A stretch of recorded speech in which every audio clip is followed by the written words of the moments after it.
Shalom Bapak Ibu Saudara-saudari yang terkasih di dalam Tuhan. Kita akan kembali melanjutkan renungan firman Tuhan dalam topik Hati Seorang Hamba yang Mengasihi. Bagian firman Tuhan yang akan membantu kita memahami lebih jauh tentang hati hamba yang mengasihi ini terambil dari 1 Korintus 13 ayat yang keempat a, terjemahan baru kedua yang berbunyi demikian. Kasih itu sabar. Kasih itu baik hati, ia tidak cemburu. Dalam renungan kemarin, kita dipertemukan dengan sebuah kenyataan.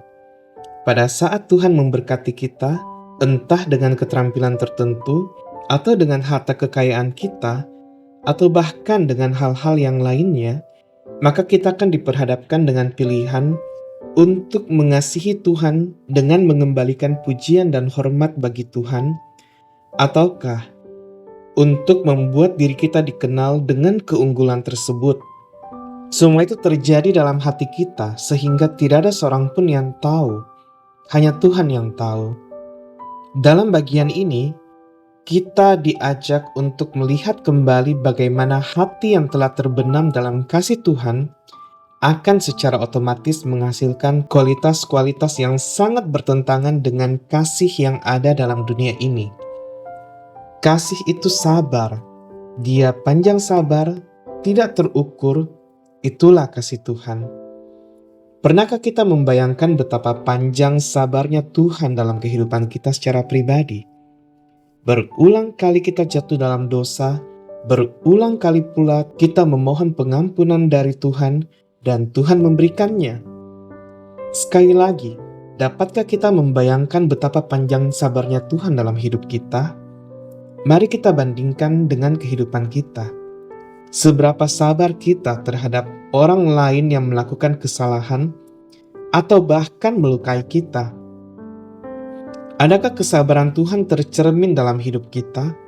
Kalau kita boleh jujur, hampir semua dari kita tidak sabar menghadapi orang-orang yang melakukan kesalahan yang sama berulang-ulang kali.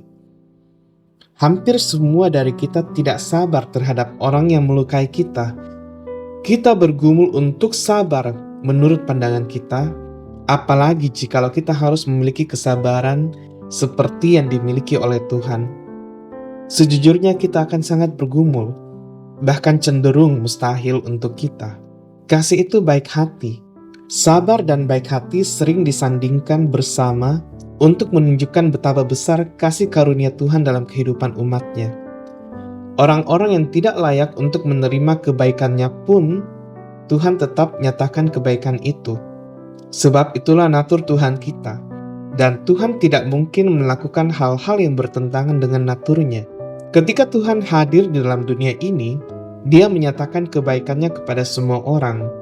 Baik kepada orang yang dianggap sampah masyarakat, orang yang dianggap kafir, orang yang dianggap paling berdosa pun mendapat bagian dari kebaikan Yesus. Bahkan orang yang memusuhi Yesus pun, kebaikan dari Tuhan Yesus tetap dinyatakannya kepada mereka.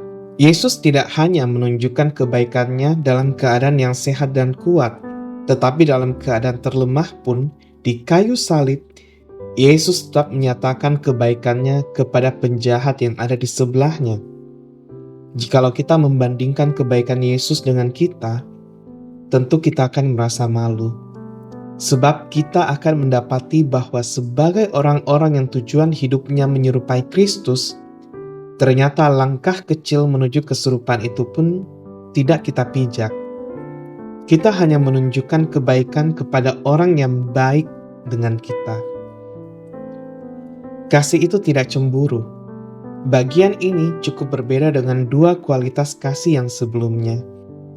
Bagi orang yang mengenal Allah dan mengerti bahwa Allah memberikan segala sesuatu menurut kekayaan dan kemurahannya, dan tentu itu berbeda bagi setiap orang, maka ia tidak akan cemburu kepada sesamanya yang mungkin diberkati jauh lebih daripada dirinya.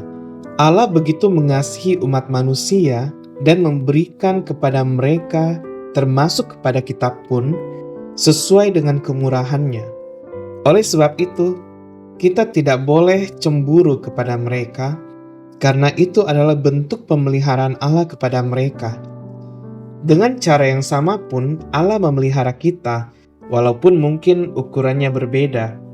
Dan kita harus menerimanya dengan ucapan syukur, sebab Allah tidak menelantarkan kita.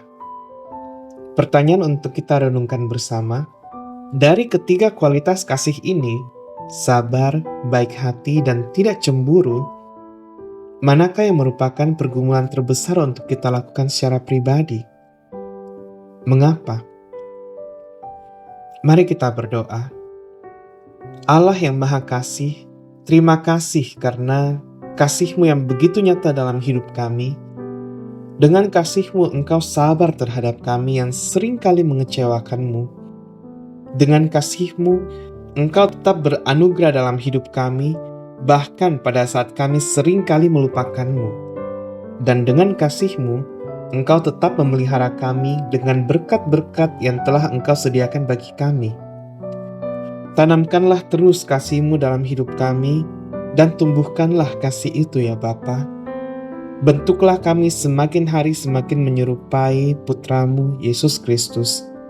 Amin. Demikianlah renungan kita bersama pada hari ini.